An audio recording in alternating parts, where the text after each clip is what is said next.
sailor? What shall we do with the drunken sailor? What shall we do with the drunken sailor early in the morning?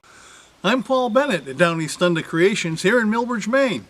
We're located along Maine's Bold Coast, not very far from the U.S.-Canadian border. And this video has to do with an annual spring service on the lawnmower. We really don't have a lawn, but we do have to whack down the weeds on occasion. And this particular job is right from the honey-do list. This particular mower is a very inexpensive one. It's a Murray mower, and it features a Briggs & Stratton 125cc overhead valve engine. Now the problem with small engines when they sit over a very long Maine winter is that typically, especially with older engines that have metal carburetors, they tend to get all gunked up, and mainly it's a lot of corrosion, and the corrosion builds up, and all the crud from the corrosion jams up all the jets and the passages inside the carburetor, and so your engine's not going to start. Well, this is one of the newer engines that Briggs & Stratton has produced, and what they did is they manufactured the carburetor out of a non-metal material. I think it's some sort of plastic or nylon, I don't know exactly. But what that does is it does not react from the water and the alcohol in the fuel, because here in the United States the fuel that you buy, mandated by the federal government, it contains 10% ethanol, which is an alcohol. And the problem with the alcohol, or ethanol, is that it blends easily with water. It attracts water. And not to mention the fact that the alcohol itself is highly corrosive to things like rubber fuel hoses and other, rubber O-rings and other seals. And when it's sitting over a long period, the long Maine winter, it really does a job. Now, the alcohol, that's basically what dry gas is. And that works fine in the wintertime on your motor vehicle because, you absorb moisture and the water gets in the fuel and it freezes and it can clog up a fuel line. But the thing is that you're using that vehicle all the time, so you're burning it. It's not just sitting there. With a small engine like this that's just used seasonally during a very short Maine summers, if you can call it a summer, is that this sits for so long that moisture, the ethanol, absorbs even more moisture and condensate in the fuel tank, and it gets in that carburetor and it just corrodes everything and it eats away at the fuel lines. Every year you have to take the carburetor off, you have to clean it. It's a whole lot easier with the newer engine and the non-metal carburetor. So this video, I'm going to go ahead and I'm going to do a quick service. I'm not going to show you me changing the oil because that's pretty boring. It's not a big deal. We just drain the oil out and we put fresh oil in. There's nothing magical about that. But I'm just going to show you what's really required. Even when you add a fuel treatment, that really doesn't help as far as the corrosiveness from the ethanol. And so you really have to drain out the old fuel, flush the carburetor, put it back together, and you're fine. Beyond changing the oil, I really don't have to do much more than flushing the carburetor and changing the fuel in the fuel tank on this particular engine. I don't have to change the spark plug because unlike the older small engines, lawnmower engines that had points and condensers that would eat up spark plugs, and every year you have to put a new one in, this has electronic ignition, and so that conserves on the wear and tear on the spark plug. It doesn't wear out as fast. So the spark plug in this engine is a few years old. It's gone many seasons and it still looks good, so I don't have to replace it. And that's one of the advantages to electronic ignition. It's just much more reliable. So the newer engines, you have a whole lot less maintenance. So let's get into what we have to do. I'm also going to be cleaning the air cleaner, and it's a foam type air cleaner. I just wash that out in a solvent and just rub a little bit of oil into it.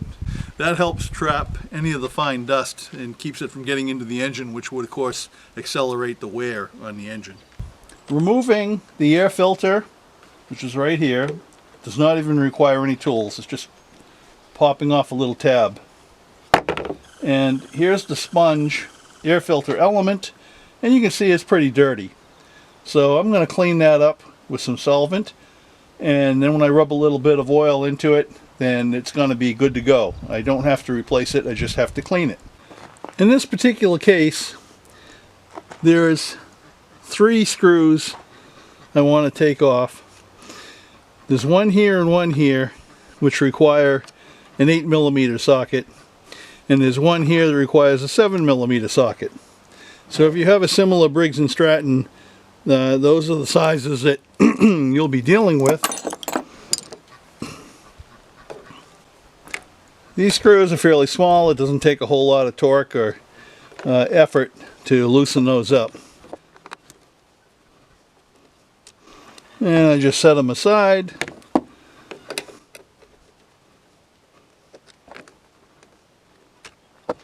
Okay, now you want to very carefully slide this off. Just work it back and forth a little bit. I forgot about one other screw. It's another 7mm. I forgot about that on the bottom. It's been a while since it's been a year since I did it, because it shouldn't come off very difficult. It should come right off. Alright, this is the plunger that's used to prime the fuel before you start it up. There's no need to take that apart.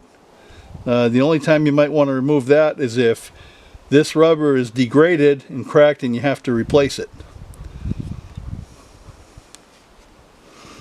You can see it's just got some dirt on it. You want to be careful not to lose this little seal here. Now I'm going to slide the carburetor off. It's held on, it's just a spigot mount, and there's a little, like a rubber or some sort of soft rubber O-ring on the spigot, and you can just leave that in place. There's no need to remove it. And now the only thing holding it on is this linkage that goes to the governor that controls the speed of the engine based on the load, and the fuel line. So what I want to do now, there's not a whole lot of fuel left in the fuel tank, and so what I'm going to do is I'm going to take off the fuel line, and I want to drain it into this container, because that's old junk fuel that won't be reused. And there's a little clamp, a little clip right here that you just have to squeeze and slide it up on the hose, just to make it a little bit easier to slide the hose off of this off the carburetor. I'm just using a screwdriver to help pry it, and it looks like it's almost ready to come off. You might want to wear some nitrile gloves so you don't get the fuel on your hands, like I should be doing. There we go. It's coming now.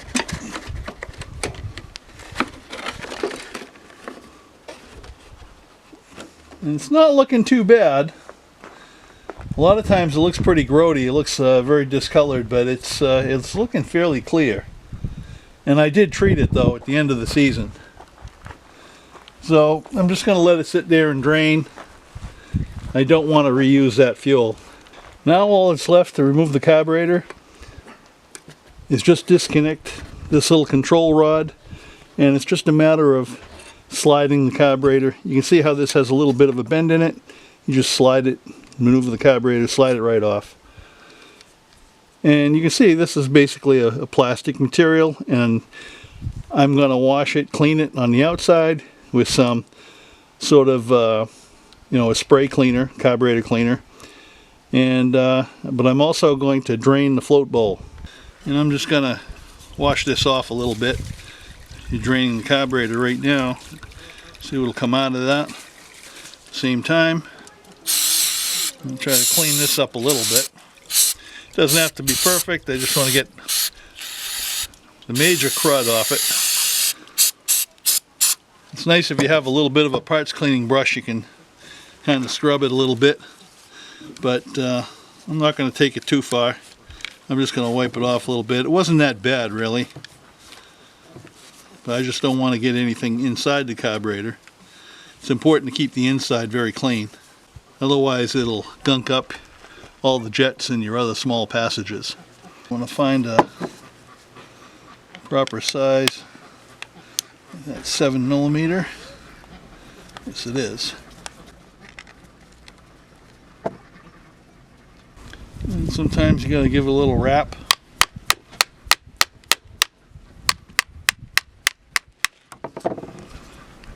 Because again, everything here is sealed with these O-rings, and they seal pretty tight, and they get to the point where they just don't want to budge coming off.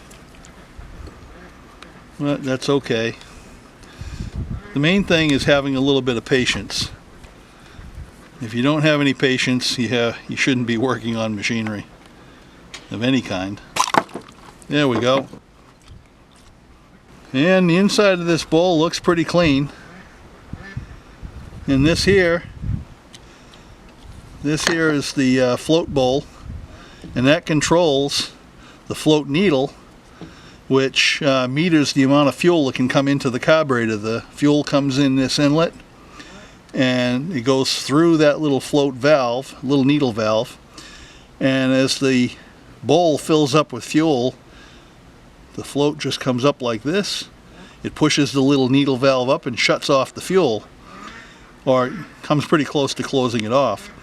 As the engine uses up the fuel, the level in the float bowl goes down and the float drops, opens up the valve, and more fuel is allowed through the inlet and back into the carburetor. So it's a pretty simple thing. And this really looks pretty clean. It doesn't look bad at all. It's looking pretty good. And what I'm going to do though is I'm just going to spray a little bit of carburetor cleaner in here, because if there is anything in there, that'll help dissolve it, flush it out. And I don't have a need to do any type of mechanical intervention in removing anything, because there's no crud in here at all. It actually looks pretty good. Okay, before I reassemble this, I want to make note that there's a little bit of an O-ring here, and this is what helps it seal. And in order to reassemble it and have it all go together smoothly, what I'm doing is I'm just taking, this is just an all-purpose grease, and I'm just putting a very light coating. And what that allows me to do is that when I'm reassembling it, putting the float bowl back on, it allows that O-ring to slide into place without getting pinched, because if it does get pinched, what happens is you don't have a seal. You'll end up with a leak, and of course you don't want that to happen. The fuel will just keep running out of your mower. And it doesn't take much, just a very light, just a light little skim coat. That's all it takes.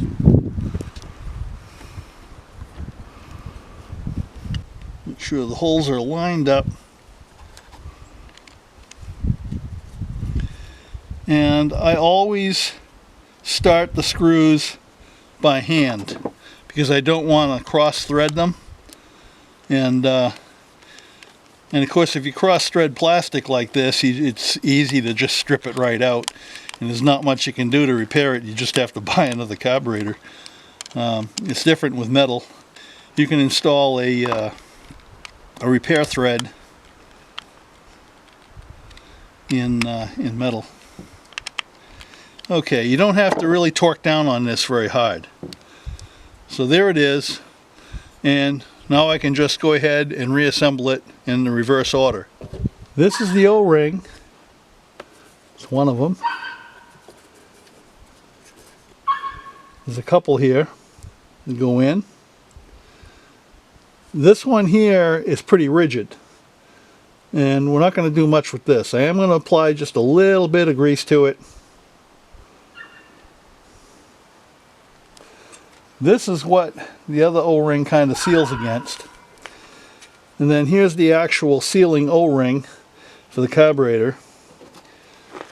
And that fits right inside here. And again, just a very slight thin coat of grease will help that go into place and seal properly.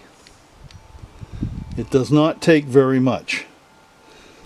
You don't want to have a whole lot of grease in there. I take this little control rod and right in the hole of the carburetor, slide that up and in like so. And then I take my fuel line, and it goes on a whole lot easier than it comes off. And I also want to take this little clamp, grab a pair of pliers here, and I want to slide that clamp back into place so that'll hold it tight and I won't get a fuel leak. And every once in a while what happens is, because of that gasohol, the fuel lines get a bit soft and corroded and you have to replace them. These fuel lines that come with the newer engines are a slightly different formulation, and they hold out a whole lot longer than the older ones. And now it's a matter of getting this in position, lining up the spigot. There it is. You just have to gently work it around until you feel it, and then it just pops on. One thing I want to point out, this is part of the breather from the engine. That's oil vapors that build up in the crankcase, and what that does is it feeds back into the air filter. So when I put the air filter housing back on, you see this spigot right here? It mounts right into that. So you got to remember to hook that up before you put this back on. It doesn't take very much to slip that on. It slips on very easily, and there's no clamp on it because it pretty much stays in position once you have this all back in place. The other, and I'm just going to get these started. I'm not going to torque. I'm not going to tighten them up just yet. Another 7mm that I forgot before goes down there.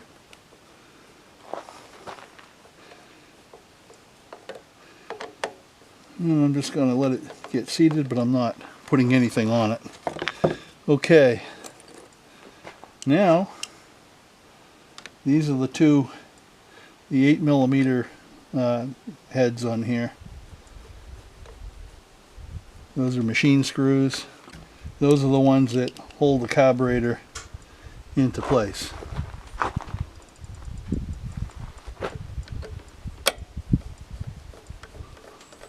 And these are the ones I want to tighten first, because they're slightly larger. They have more torque on them. Okay, and it doesn't take much. Just, you feel it seat, and then you just give it a little turn. Just tighten it up. Just give about 1/8 of a turn, if that. Just, you can feel it tighten up, but you don't have to muscle it down real hard. And then the 7mm heads. Again, same thing, just a little snug.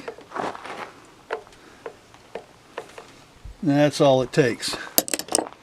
Now this doesn't look very clean, but I did clean it pretty well with carburetor cleaner, and I squeezed it out, and put a light coat of oil on it, and that's just going to go right back into place here. Here they are, they pop in that way. Okay. And then, just make sure you're not pinching it, get it inside there. And that just snaps into place. Now all I have to do is just put some fresh fuel in there, and I've already got the oil changed on it, so we should be able to start her up. I'll put some fresh fuel in, seeing how I'm now empty. And I'm going to prime it.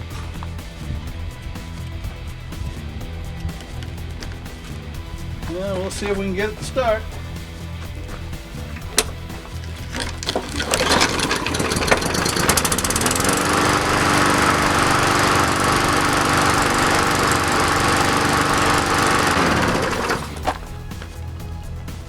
Runs like a top. What shall we do with the drunken sailor? drunken sailor? What shall we do with the drunken sailor?